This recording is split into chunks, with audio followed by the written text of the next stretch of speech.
We are set for maybe the most fun NBA playoffs we've had in quite some time. Are the Celtics and Nuggets as inevitable as the market seems to think?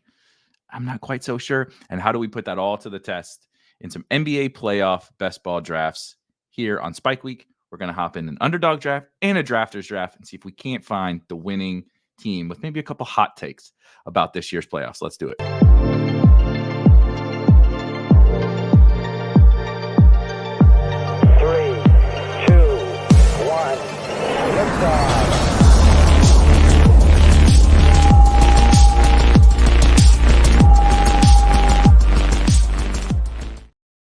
All right, guys, what's going on? Happy NBA playoffs. A little minor schedule change for us this week. NBA playoffs only come around once a year. And I think I told this story a few different times, so quickly bear with me, and then we'll get to the fun part. We'll get to the drafts.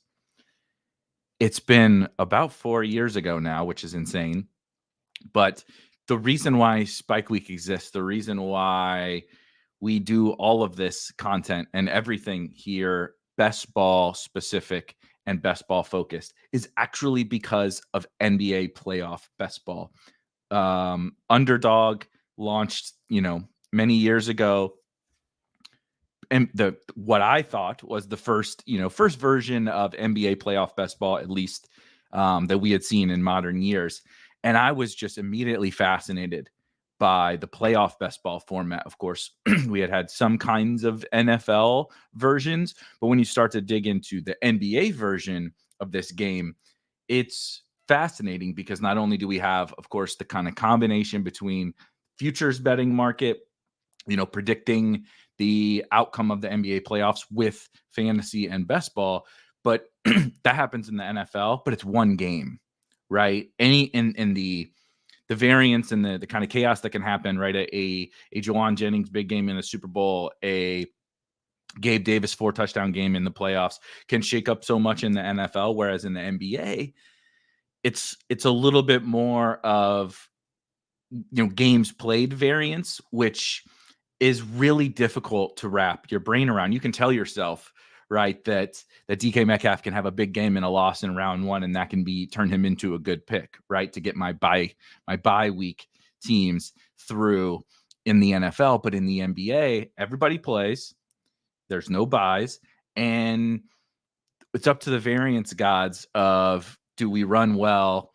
Do we run hot on the number of games played? And so just the strategy and theory behind it all, I was just like, this is the thing. Like, this best ball stuff is going to take off because there's all these forms of games that we're seeing now, right? Eliminators and weekly winners, and of course playoff best ball. That is just so much fun.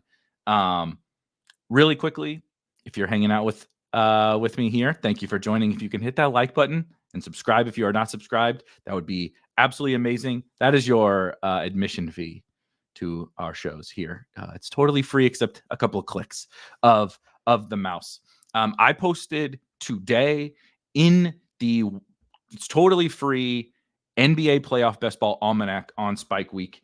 I posted an updated bracket for my personal, prediction, if you will, of the NBA playoffs. Now that we don't know the play-in, so I'm gonna be doing some more draft streams. I got some guests coming for later this week, and we got some fun shows planned. I posted, as you see here, my updated NBA playoff bracket. So we'll do some more stuff later in this week once we have the play-in games figured out. But I just quickly wanted to run this down because I'm sure this will drive some of the conversations and some of the picks that I'm making and the rankings that are here. This is all free, as I mentioned, within the NBA Playoff Best Ball Almanac. You can just click on, of course, the article on the homepage, or you can go to the Almanac Hub in the upper left-hand corner of the menu. All right. Super quickly, now that we kind of have the seating, I made rough guesses. I just put the play-in teams that kind of everybody expects, right? I put the Sixers winning the 7 seed in the East with the Heat in the 8. Obviously, the Bulls and the Hawks then will be going home, and kind of the same thing on the West with the Lakers with the 7 seed and the Pels with the 8, I believe is what I did. So with all that being said, fairly chalky East, I think, although You see that I have the Knicks over the Sixers, and actually I have the Knicks to the Eastern Conference Finals. I think the Knicks are the team in the East that I am most bullish on relative to the market. And I understand it's the Knicks. It's not very sexy. The roster is like, what? Josh Hart and Dante DiVincenzo and Isaiah Hartenstein and like, what is this team really? And I just will continue to believe, and they keep proving it true, that they're underrated, I think, by the market. They're in a great spot outside of, a potential Philly first round matchup, but certainly if they get the Heat or they get the, I guess it would have to be one of those two teams. They get the Heat in the first round, that's probably a little bit better. But even the 76ers, I feel like we've jumped the gun a little bit on the Sixers hype because Embiid is back. They're a good team, and they're certainly better than a 7 seed in the East. But I just think their flaws are still very, very apparent. The perimeter defense and the perimeter, shot making, not necessarily, but certainly like the flexibility, the optionality, the versatility of their perimeter, and the ability to guard. Like, who's guarding Jalen Brunson? Who's chasing Dante DiVincenzo around the 3-point line? Even if they were to get past the Knicks, right? Who in the heck is guarding the perimeter players for the Celtics from the 76ers? They just don't have, it's a little bit similar to the Bucks, where they just don't have the horses on the perimeter. And at the end of the day, no matter how good your bigs are, you got to have dudes out on the perimeter in modern basketball. So I'm a little more bullish on the Knicks, and I do think the Knicks would take that series and then would also move on to the Eastern Conference Finals. You also see that I went with the Pacers over the Bucks. I've been a little surprised, just the little bit of content I've consumed thus far, how few people are like talking about this Pacers and Bucks upset, if you will. Giannis is hurt. The Bucks have been bad all year. Even ever since they fired their coach, Adrian Griffin, they've gotten worse with Doc Rivers. I don't really understand why there isn't more discussion about the Pacers. The Pacers have kind of slowly gotten a little bit better despite pretty poor play, relatively speaking, from Tyrese Halliburton, Pascal Siakam, Aaron Nesmith. I think that this team is very dangerous, certainly to the Bucks, and would be dangerous to the Knicks in the second round too. So they'll be another team that's a priority to me. I'm just fully out on the Bucks. If you go look at the rankings, the Bucks guys are barely in there. The latest on Giannis was that his game 1 status is very much in doubt, or in real doubt, or something like that. So to me, at best, you're getting a very hindered Giannis out there in game 1, game 2, something like that. And at worst, he's just not playing. And I just don't see any way that they can do any damage.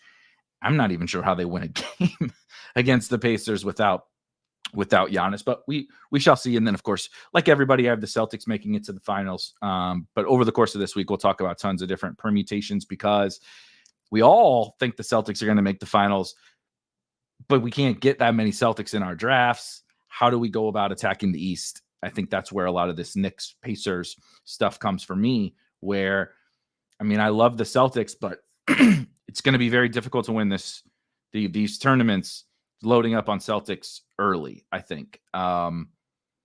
We'll see. We'll see about that. I'm not going to completely flat out fade them, because I think that there's a lot of values. Those Knicks, some teams I'll get to in the West as well, that I really like at cheaper prices that I can build around some Celtics, but it is tricky. It's certainly very tricky. All right, in the West, not quite as chalky, but I was a little surprised on a couple of these, right? So again, put Pels with the Thunder.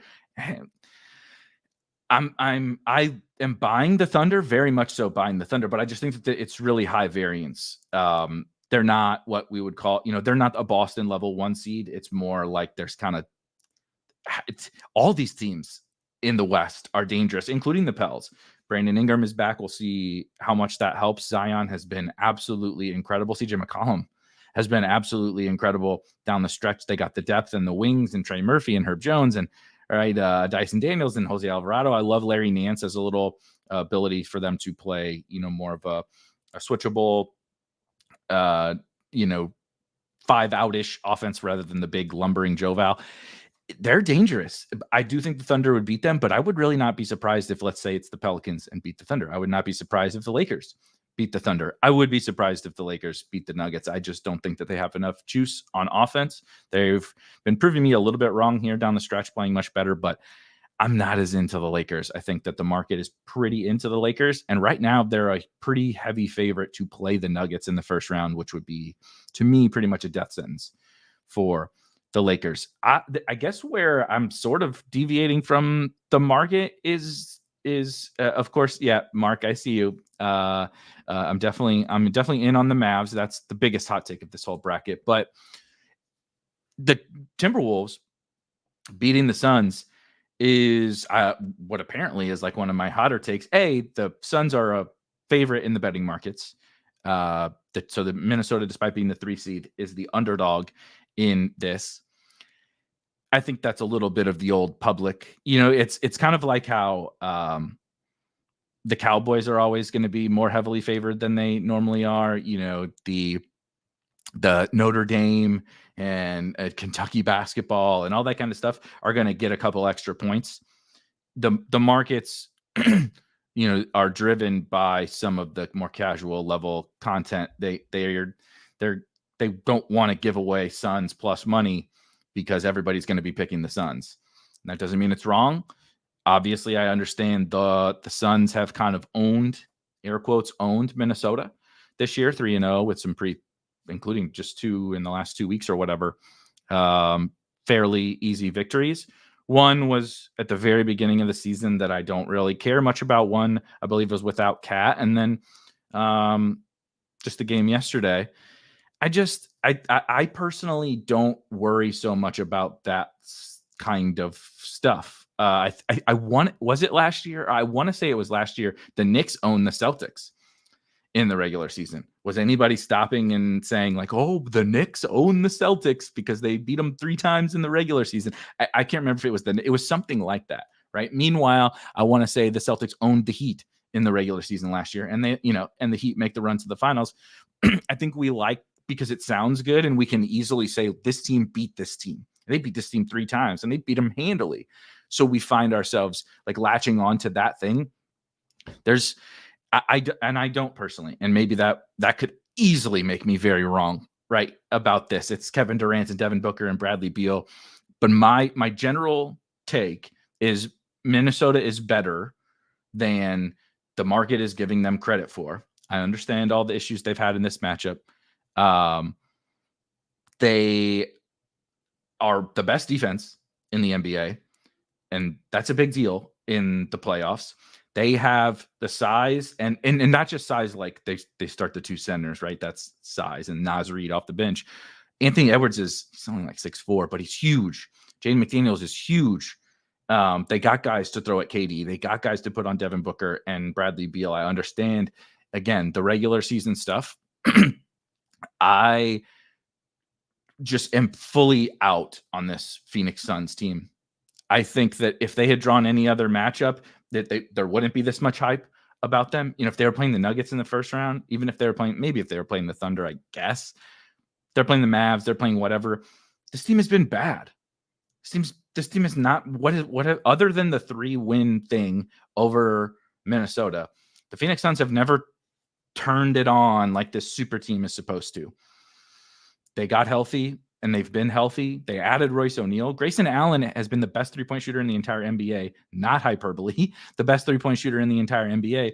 And I don't really understand like why our opinion is changing just based off of a couple of regular season games about the Suns. And maybe our opinion isn't changing. Maybe some people just disagreed with that. But the funny thing, somebody mentioned to me that, we saw yesterday what happens when the Suns like turn it on and they try, right? They're trying. Like, I understand that the sentiment, they was a big game, they needed to win. They're trying. They've been trying. They've needed to win most of these games down the stretch to get out of the play-in. They were trying in those games. They were trying on Friday against a Sacramento Kings team that is stone dust. No Malik Monk, no Kevin Huerter, starting Keon Ellis, right? Like the Kings are just an absolute train wreck. And the Suns they won by 1 on a basically miracle, final couple minutes. They were trying in that game, and they should have lost to the Kings. They were trying 2 weeks ago. They lost by like 40. They're trying. They just are small. They can't rebound.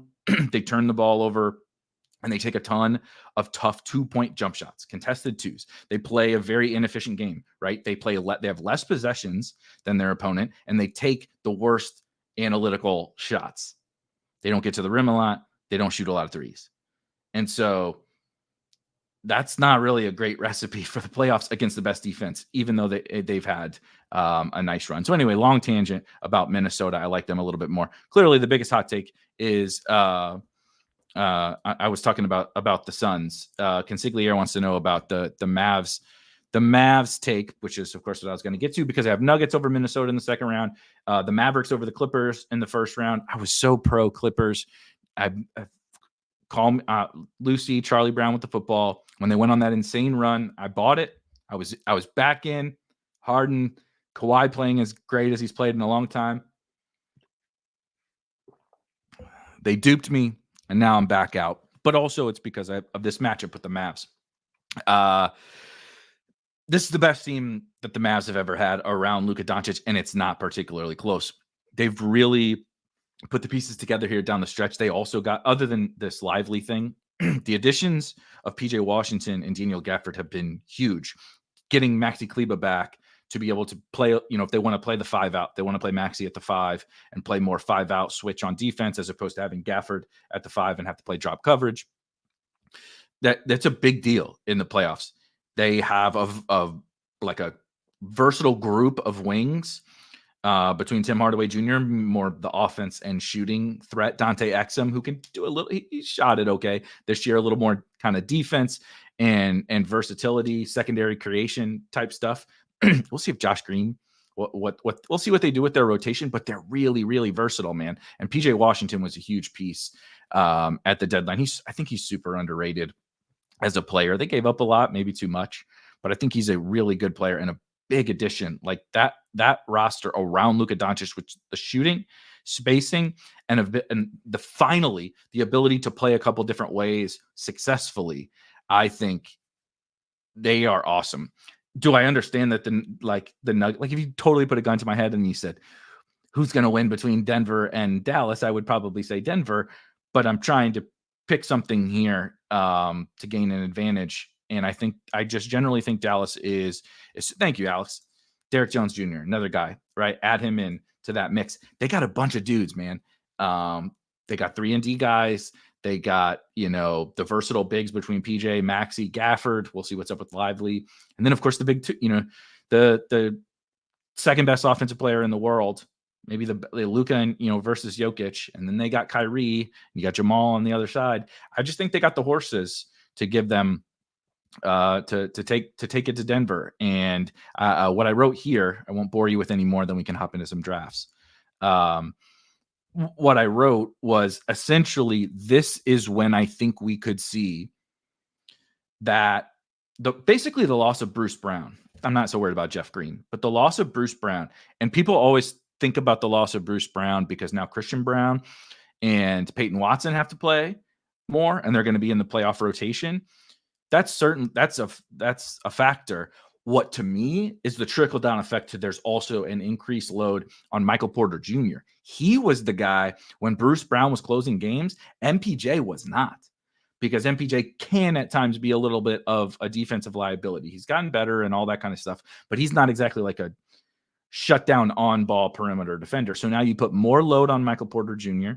You put more load on Christian Brown and Peyton Watson, which also kind of in turn puts a little more, like Bruce Brown was like facilitating offense and being a creator and a ball handler. That takes some load off of Jamal Murray, takes some load off Aaron Gordon, right? There's just this trickle down effect that I think Denver ultimately, if we're like ranking teams, they're the best team in the West. They're the favorite for a reason. They have the best player on the planet in Nikola Jokic. But I just think that these little, we talk about this in best ball all the time with like micro edges, like these tiny little things. But like these teams are all so good, and these players are so good that like we have to make a decision based on like micro little things. And I do think that sort of youthful depth and the loss of Bruce Brown could show up in this loaded West. It may not be against the Mavs. It could be the Thunder. It could be Minnesota. It could be the Lakers, whatever. I just think it's possible that it finally shows up here in the playoffs.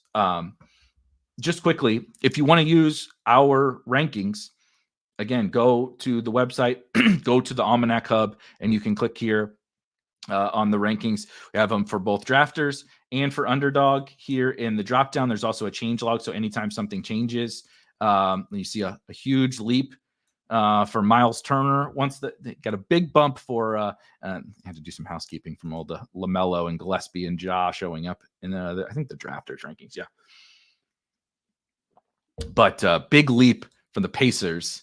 I'm trying to get a bunch of Pacers onto my teams, but so it's downloadable, right? So you can go out here and get your drafters or Underdog rankings and download them, upload your CSV to the site, or just look at them, whatever. And there's tons of other strategy content and all that kind of stuff. And then we'll have, like I said, I got some guests coming to do some more content over the course of this week. It's gonna be fun. We're gonna rip a bunch of playoff best ball drafts. But speaking of that, let's go ahead, get out here in the. I really hate. It drives me nuts how difficult it is to go get to the. I forgot to send my teams over to the. Let me completed. Get my lineups. See if we can send over. Because I'm 18 in. I think I'm gonna try to get to like somewhere between 50 and 75 on Underdog, and we'll see about how many on drafters. But the draft is full. I am in the 105. I'm seeing if we can send these really quick. Draft starting in 25 seconds. Let's see here. Yeah, it is funny because I'm not really a Mavs fan. I just I have weird, like the little, like the Derek Jones Juniors and the PJ Washingtons and the Daniel Gaffords, the little pieces that we bolt on to these teams are, I maybe overvalue sometimes, but it's a huge deal for me. I really like to get into those little, ancillary pieces because they make a huge, right? Bruce Brown was a huge reason why the Denver Nuggets won last year. And so, like, that's a big deal. And I think that the Mavs kind of have those pieces now that they didn't before. So I'm just in, you know what I mean? I'm just in on that. Let's see here. This is funny. Yeah. It's time to tell a story. We're going to tell a playoff story. Your lineup needs to tell a story. I do.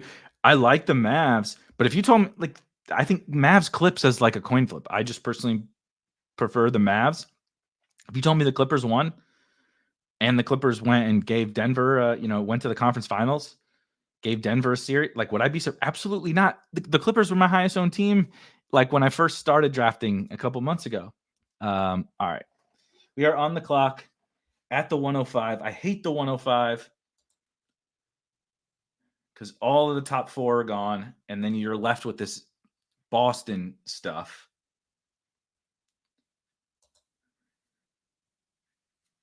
You know what? We're gonna lean into my Minnesota stuff and lean away from Boston. The most interesting thing with Boston, because I'll be coming back up on the clock here in just a second, is how do you get them to the finals, even if they make it, is one of the most interesting things. A lot of these teams are going to look the same. So as soon as you move on one or two more rounds, right, it's always Jaylen Brown and KP, and it's Jason Tatum and hold on one second.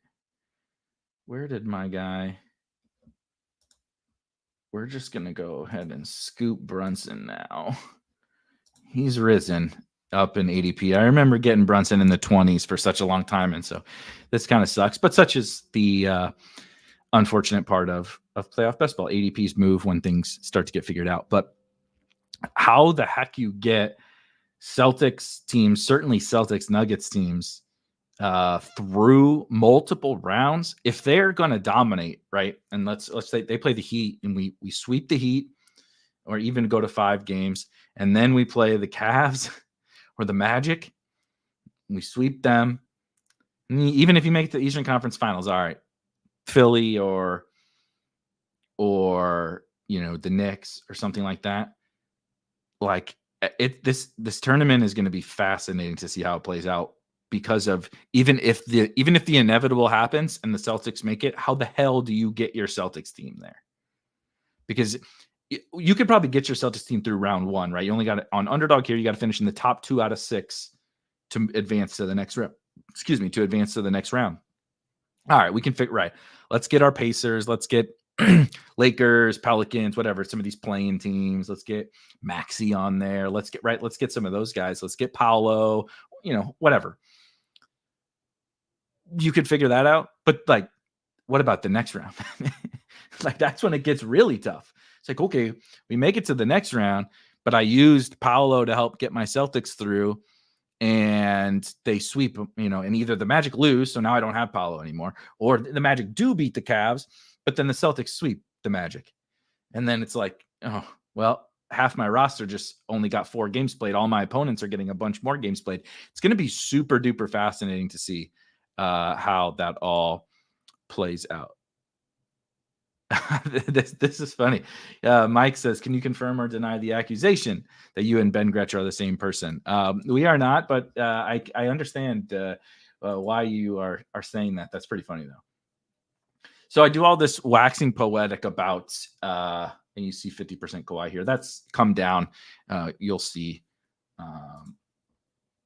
But I'm gonna pivot to the Clippers now. But I got my Knicks, I got my Knicks thing started over here. And then obviously I'm going to be making a Minnesota bet. I thought Gobert would come back to me here to set this up pretty nicely, actually. And then, all right, so I am going to take Gobert. Gobert. You see the beautiful draft hacker lighting up in green. Rudy Gobert, James Harden, Paul George.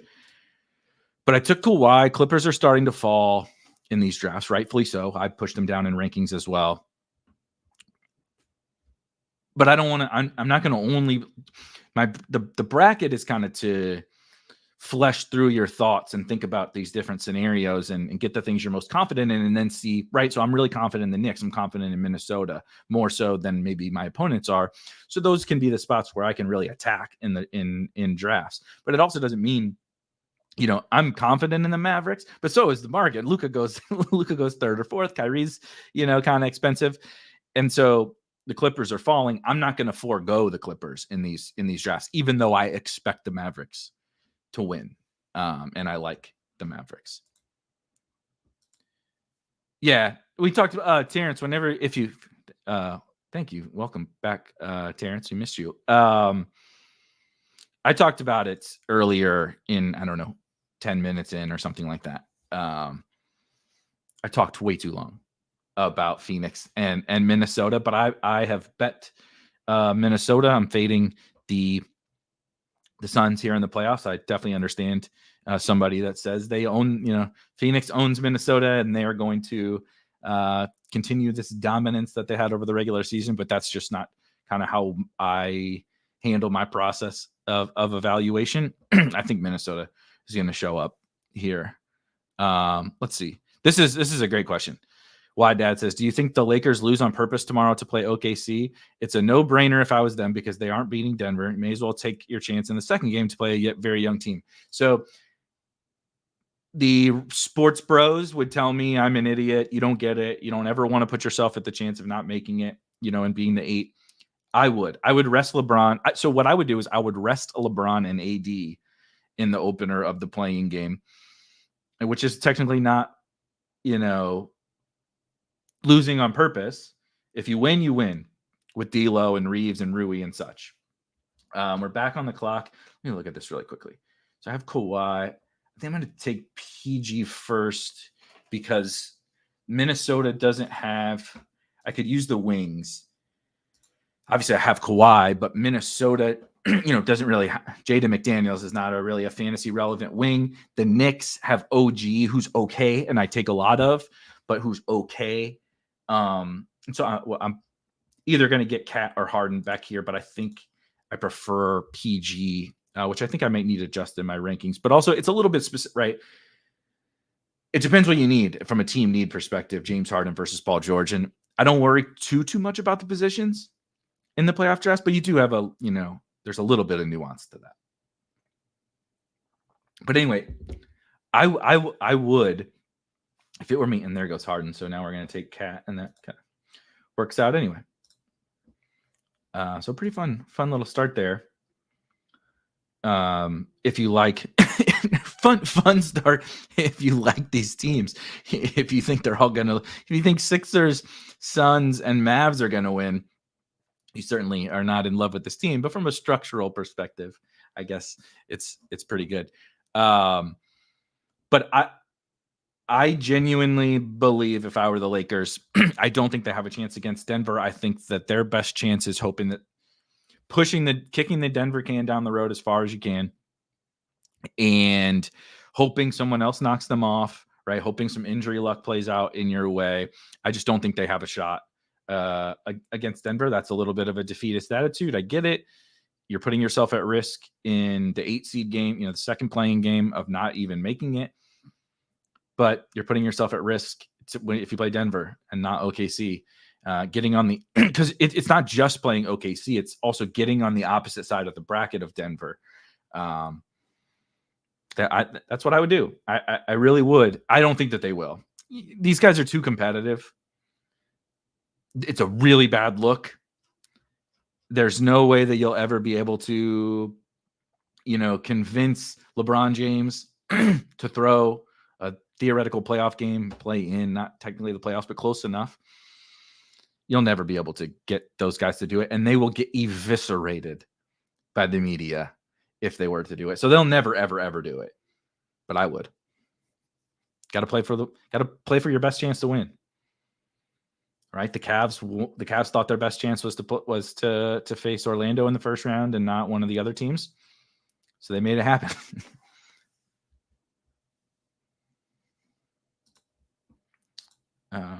Yeah. This is AD back deal. Kind of went to the locker room, kind of went in the tunnel yesterday. You can always say, yeah, we just need to rest AD's back. And, I know they can't afford to miss the playoffs. They also can't afford to go get swept by Denver in the first round. LeBron doesn't have very many years left. I'm trying to maximize those years of LeBron that I have.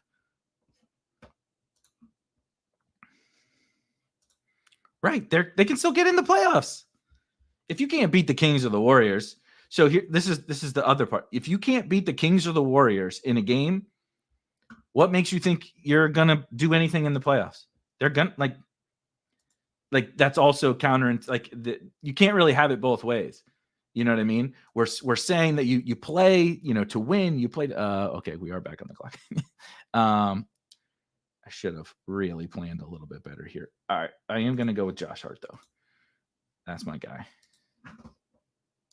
Yeah, so you're at home against a Kings team that's not even a playoff caliber team anymore with all their injuries, and a Warriors team that hasn't been a playoff caliber team all year, and they may not even get there. And you're at home, and you can't beat those guys, but you refuse to put yourself in a position in that one playing game because you have these grand aspirations of making a run in the playoffs.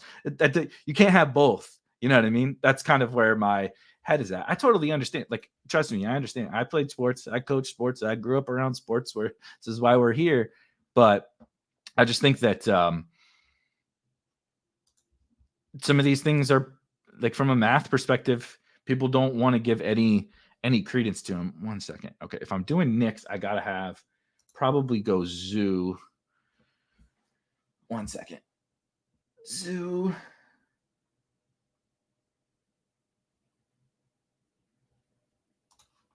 No, I'm going to go OG and then actually take one. Let me think about this. 1, 2, 3. I was going to go 4, 3, 3. I probably should have done Zoo. Damn it. I think I should have done Zoo. But I was trying to plan out my Knicks because now I was going to be screwed at either wing or center on one of my finals matchups, right? I have Clippers Knicks and Minnesota Knicks as my finals matchups here. And I need to be able to fill out the full roster, right? Guard, wing, big, and 2 flexes. But I was going to be, right? I have 2 Minnesota bigs, and then I have 2 Clippers wings. I guess I love Josh Hart, but maybe I should have gone on this particular team, OG and Hartenstein. But we'll see. It's going to be fine. It's the great thing about the playoff best ball stuff is so long as you got it covered, it's fine. We're just always trying to really nail the exact combos that we want. Yeah. Alex says the Lakers haven't beat Denver in like 16 months. I'm going to have to play them in round 1 when you know Denver's healthy and with the rest advantage. Like, that's the thing. Like, let's be honest. This is a lose-lose situation for the Lakers. Denver being at 2 was the worst thing that could have happened to the Los Angeles Lakers, as great as they're playing. Well, so now Zoo comes back. So now we take Zoo. That works. So now which this is good because I prefer Dante very much to Hartenstein. But I would have needed Hartenstein at center if I didn't get Zoo, right, to fill out my finals matchup. So that works. The falling Clippers is hopeful. Also, just the Clippers work well with the Knicks because the Knicks have a bunch of guards, and of course their best player is a guard, and they don't really have a lot of, like, the OG's fine, but the best players on the Clippers other than Harden are wings. So it kind of works. It kind of works well. I like this team. I know a lot of people may not like this team. No Celtics, no Nuggets is always going to look thin to win the whole thing. That's the beauty of playoff best ball. Oh, beautiful. Look at this. Shout out Dorito. He says, if you wouldn't have taken OG, I would have gone him and DiVincenzo at the turn. Yeah, those are like my 2 favorite. Consigliere says, so Kawhi sitting for the last 8 games isn't smart, too heavy in the weeds. Can you elaborate on what that means? I'm not following. I know Kawhi has sit for the last 8 games, but they also have said he's fine and he's going to play. I mean, it's Kawhi. Anything, trust me, anything can happen. Kawhi, PG, James Harden, AD, Embiid, all these guys. Kawhi being the king. But yeah, I mean, there's a reason why I don't personally think the Clippers are going to win. But you can't only take the guys that you like on the teams that you're picking to win, right? Although I'm taking the Knicks on like every team, so I'm sort of contradicting myself. I'm not understanding. You got to explain this a little bit better. Let's Kawhi sitting. Let's take the Mavs. What do these things have to do with each other? I'm not following. All right, let's run this team down, and then what we're going to do is hop over to Drafters and get in there. We'll quickly run down the differences in the formats, and then we'll hop in a Drafters draft. All right. At guard, we got Anthony Edwards, Jalen Brunson, Josh Hart, Dante DiVincenzo, Kawhi Leonard, Paul George, and OG Anunoby on the wing. Rudy Gobert, Karl Anthony Towns, and Ivica Zubac at the big position. So clearly built for the Knicks making it to the finals against either the Clippers or the Minnesota Timberwolves. Is that going to happen? Probably not. But if it does, I feel pretty damn good about this team. And these are a lot of teams I'm doing like this, honestly. Loading up a lot on Knicks. Knicks, Sixers, Pacers, little bit of Cavs, not much, but Knicks, Sixers, Pacers are kind of where I'm really hammering in the East. Obviously, that is a bet against Boston, but it's also just a bet against the Boston price, the prices on those guys, because then I can get some of these others. I'm not totally foregoing Boston, to be clear. But it's not that easy to get them. And I'm not doing a lot of the Jaylen Brown Porzingis thing. I'm experimenting with it here and there, but I'm not doing a ton of that. So I end up on other East teams, which is, of course, a high variance strategy, but something I do really like to do in these drafts. See, so maybe Dad says you definitely need Celtics and Nuggets and drafters. Maybe it's possible, but I'm not, like, I have them a tick higher in the rankings on drafters because I agree generally. But again, what if the Boston Celtics sweep the first 2 rounds? They may play less games than teams that don't make the finals. What if the Knicks go to 7? The Knicks play 14 games in the first 2 rounds, and the Celtics play 8. That's 6 more games of Jalen Brunson than of Drew Holiday. Like, the thing about the Celtics is none of those guys are putting up monster fit. Like, they are awesome because their team is awesome. They have the best top 6. They have the best top 5 that I can remember in, like, modern. Them and the Nuggets last year. Top 5, top 6 in the Nuggets this year. That's why these teams are so awesome. Jason Tatum's amazing.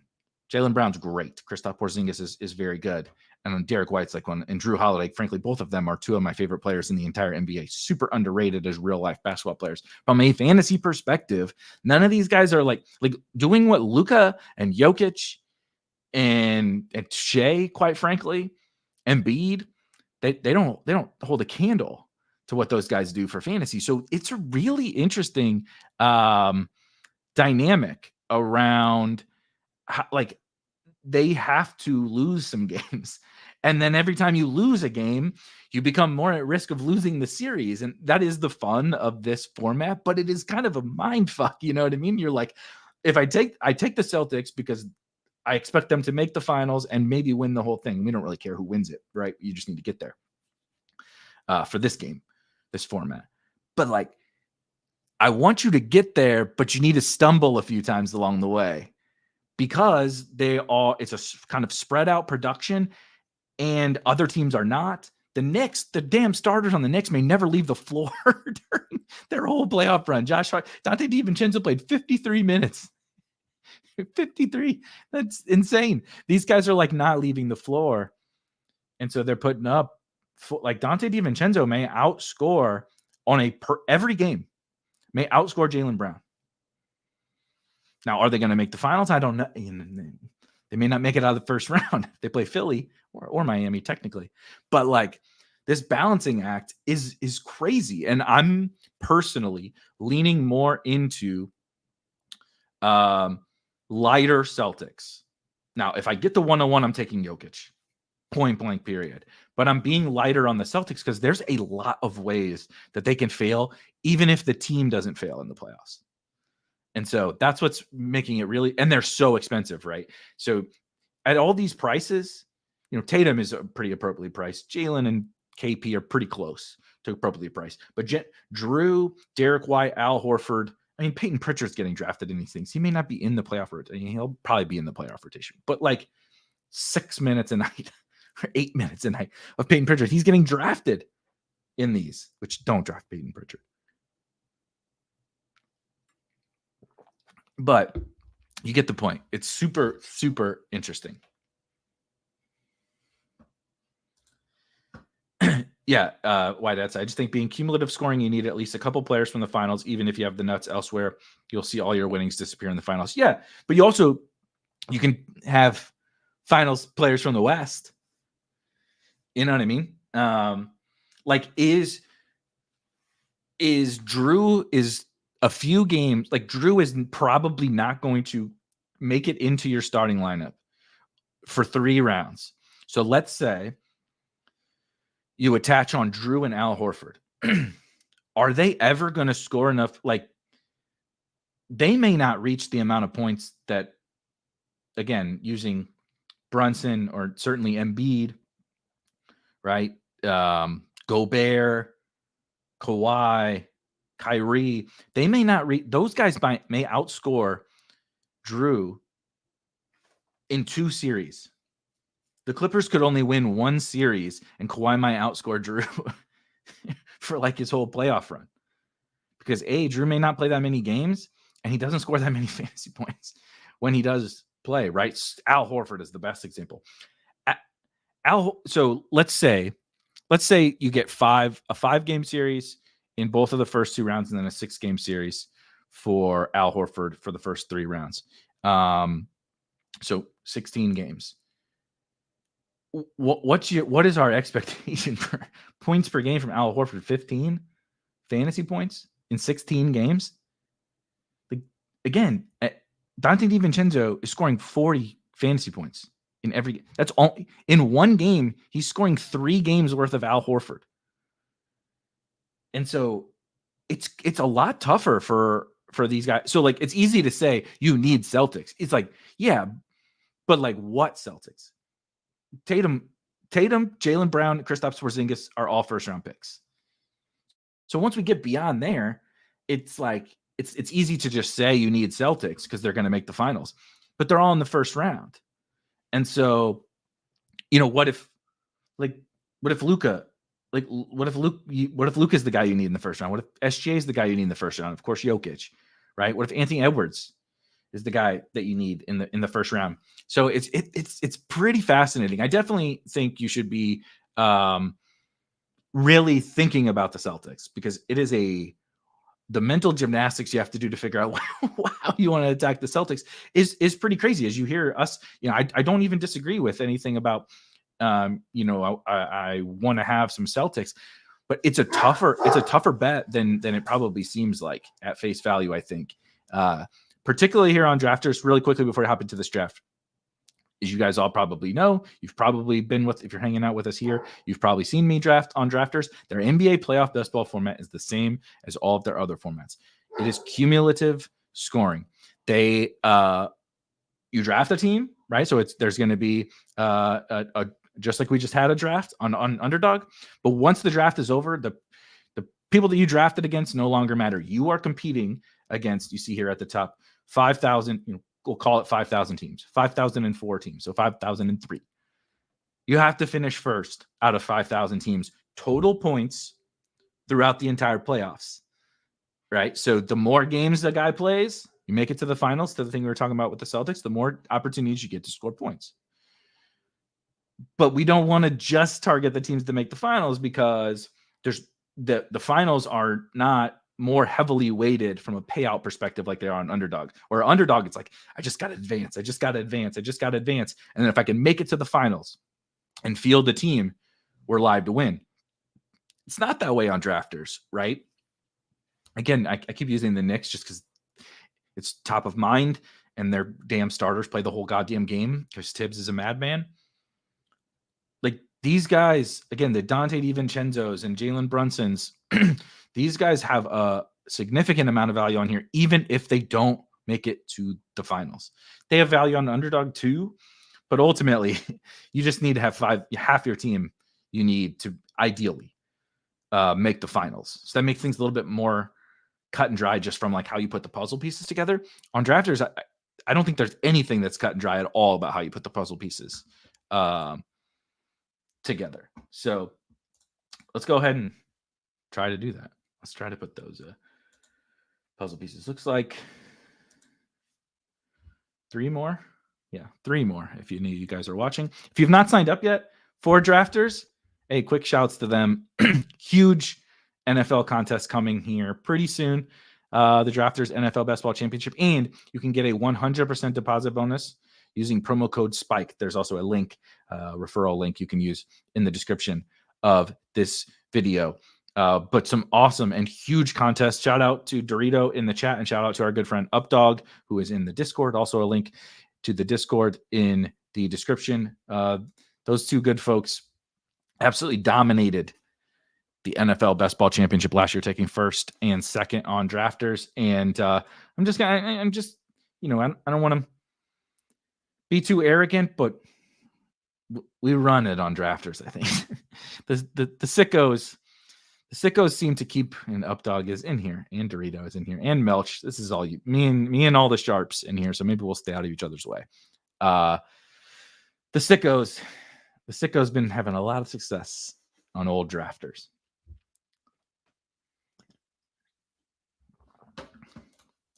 This is such a fascinating question. So Luka's going to score 50 plus in every game. Let's just call it 50. It's going to be more than 50, but let's just call it 50. Luka plays 7. There's 350 points, right? In Al Horford, let's just say Al Horford scores 15 points a game. How many? You can tell my bad math. Al Horford needs to play 23 games to catch Luka in 7. They may not play 23 games. They're gonna have to lose a bunch to get to 23 games. This is definitely true. I've been doing some stuff in the background, a little bit of like marketing material. I believe this is our edge. Everybody is so obsessed with the NFL. We are too. We do most of our content around the NFL. I think that when you get into this community, when you're as good at this as Updog is and Dorito is and Whitead and Alex and Consigliere and everybody that's in the chat, Melch, of course, shout out to all you guys.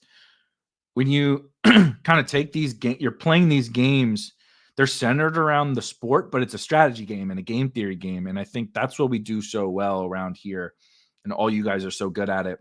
We all make each other better is because we're able to go from sport to, you don't have to be a basketball expert. You don't have to be a baseball expert. You don't have to be a football expert, right? Everywhere else is like, it's all NFL all the time. Maybe they'll toss in a sprinkling of baseball or basketball or hockey or whatever. We're trying to make sure we expand into the hockeys and stuff. It's just eventually. So here I'm going to take SGA. I'm going to stick to my anti-Celtics thing. I can't do all this ranting about no Celtics and then take Jaylen Brown 4th overall. I like this though. NFL for show, other sports for dough. I'm proud of what we do as across all sports is what I'm saying.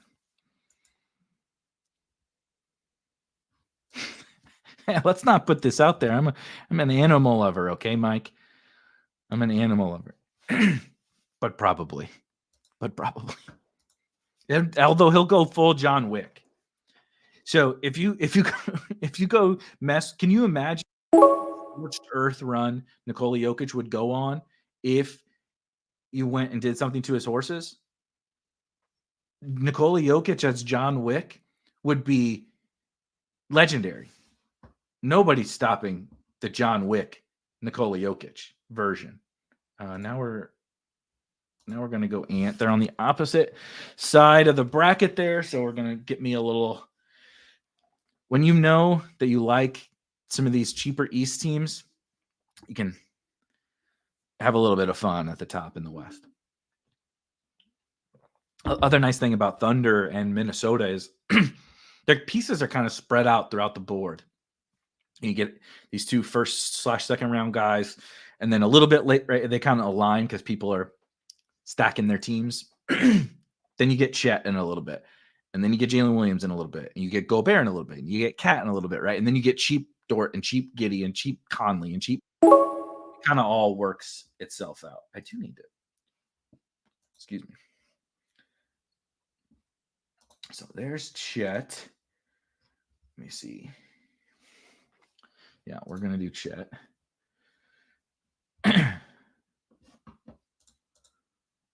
Agree.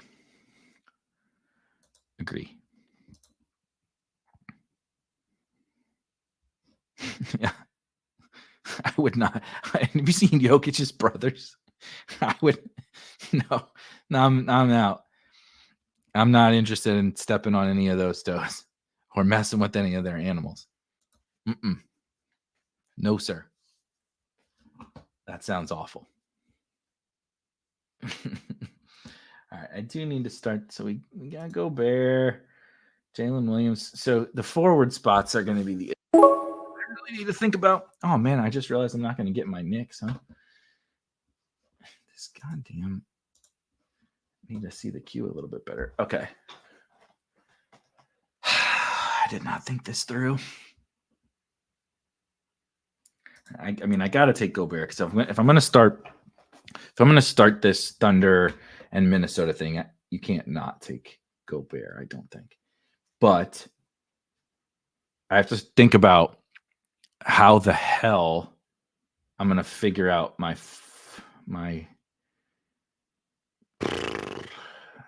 I don't like this team, guys. Donovan Mitchell, PG. Okay. So I guess the question is, do I take Jalen and then figure it out? I think I have to. Now we got to start. All right. So we're 5 players in out of you draft 12, by the way, on drafters. So a little bit more flexibility to do things like what I did there. No, let me pull up to your question, Consigliere. Here is your, where is the scoring on here? Here you go. Drafters is FanDuel scoring. It is not, but it is DraftKings scoring. Yeah, DraftKings scoring, but no bonuses. So blocks and steals are 2, extra half point for 3-pointers, but no double doubles and triple double bonuses. What the hell did I just do? How did I get out of here? Oh God, I'm on the clock. Oh no. Oh no. Oh no. And I don't have anybody in the queue. Okay. Zion it is. I don't really want to do Zion against my thumb. Shit. I have to. Nope. Let's take Cat. Okay. All right. Now we really got to start getting some forwards. But I just wanted to make sure. Yeah. I just wanted to. Yeah, it's correct. Melch is correct in the chat. Do the playing games count or still time to draft? The playing games do not count. So this contest will lock Saturday morning before the first actual playoff game. Playing game scoring does not count. But of course, if you draft a team that is in the play-in and they don't make it to the tournament, that you just don't get that guy, right? It's the same as John Morant or something. Here is knowing we need forwards, also knowing we need Eastern Conference teams. Taking Pascal Siakam. If I like them to beat the Bucks, clearly he makes a lot of sense on here. You see Zion. I do like Zion, and I do like the Pels a little bit. I think I'm probably going to avoid him on this team because I think that they're overwhelmingly likely to play the Thunder, and I made a big bet on the Thunder. And then if they don't play the Thunder, they're playing the Nuggets, which is probably bad. So like I still am going to draft Pelicans. I don't want to draft the Pelicans with the Thunder because I think that they need to play the Thunder in order for their upside to really kind of come through. Where is? Excuse me. Okay. Now this is another big difference of the two sites where I can do some of this. A little bit of funky. It's a little funky. God, I got to take OG. I just got to get some forwards on some teams in the East that can make a push because I really need forwards. And some forwards with some juice.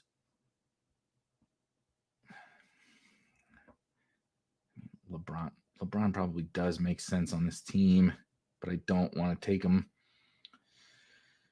Because again, LeBron's upside case is same shit, same problem as Zion. It's against my Thunder. I need to. I don't. Gene McDaniels is just never going to score, but he might have to be on this team because I did to myself at the forward position. I did see Hartenstein as a forward on drafters, so that is nice. That is very helpful for this team.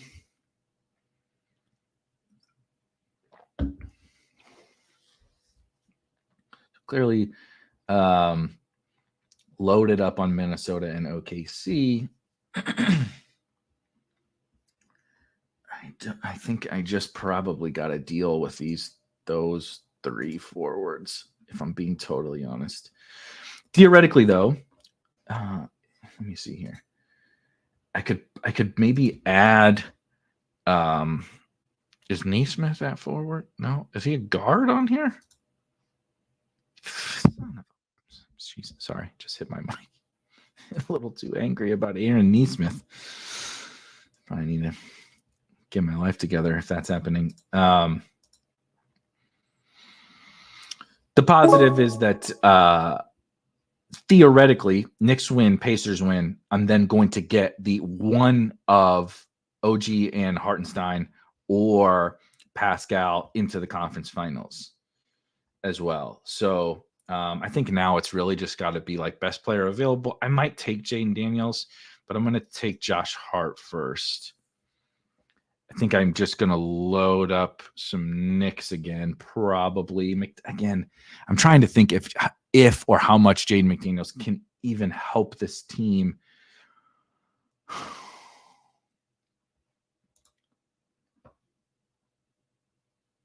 Theoretically, right, they make the finals. He could. I don't know if he does. I think I'm probably going to pass and just look to get see the man forwards. It's a rough scene. And just look to kind of best player available here. Miles Turner, great pick there. Not who he is, obviously not who I picked. Did somebody already take? No, Dante. It is Knicks season here at Spike Week. What could possibly go wrong? Placing big bets on this franchise. Nothing could go wrong. Let's think through see if there's any kind of forward upside that could make sense on this team. Caleb Martin is not, or Jaquez are not the worst idea. Excuse me. Precious. That's not a terrible idea.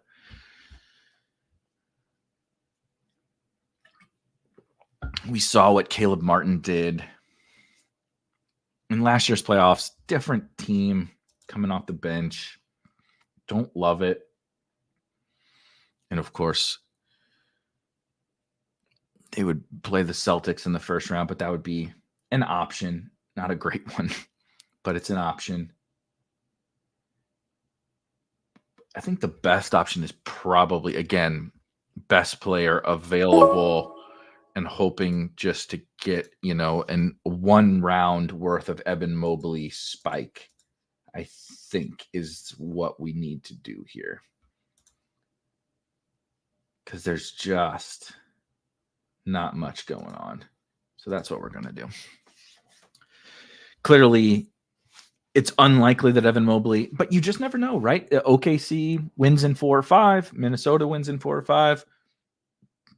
Mobley and the Magic, the Cavs and the Magic go to 6 or 7. I use his score in round 1. So, all right, we started with SGA and Anthony Edwards. So we built out another Knicks team, forgive me, Oklahoma City Thunder, Minnesota Timberwolves with the New York Knicks. And then we filled in just a couple of gaps, right, in some spots where we needed it on this roster.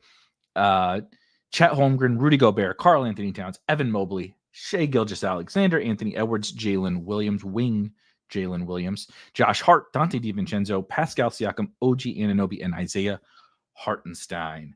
That is going to do it for these 2 drafts. We will be back. So I guess I can drop this tomorrow. Kind of a fun little double header.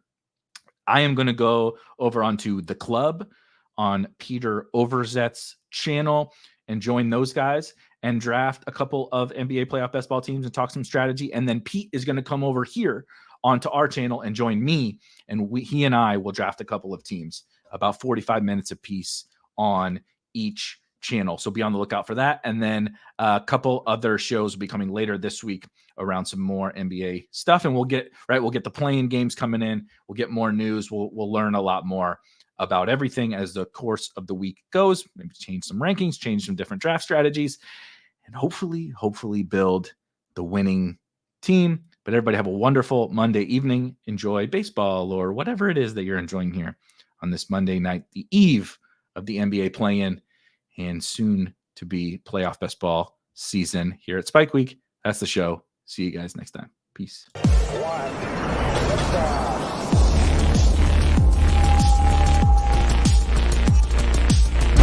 Woo! Those were some spicy takes. Want to stay up to date with all of the other spicy takes we're going to have over here at Spike Week? Why don't you press that subscribe button below? You turn notifications on, we draft a team, boom, you know about it. We have another spicy take, boom, you know about it. You can be there. You can draft with us. You want to stay up to date? That's how you do it. All right, we'll catch you later next time here at Spike Week.